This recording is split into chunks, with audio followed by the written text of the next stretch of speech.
Romeo and Rosie pi aku miai. Ngalak sim ni kebentak kepajung i puran. Pi aku mu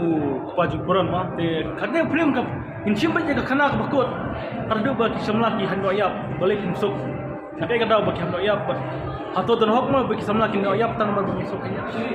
Kani lengba kani ka film ka story ka por pengatho ya ka script dong ngajit khenang ro de kini ki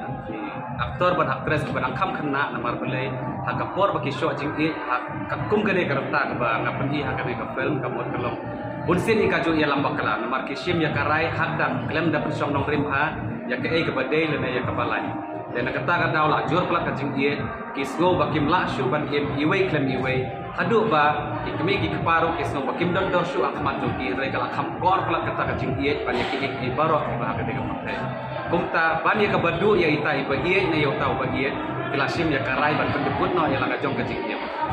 de Romeo and Rosie kai kerja kai ki jumma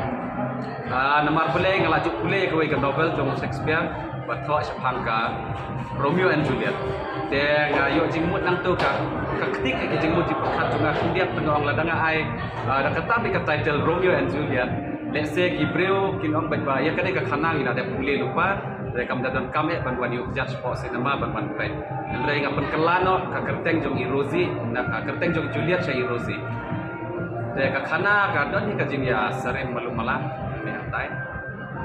Kinbok ya film Sophie bahkan banyak iyo Romeo and Rosie. Dari pun bahasa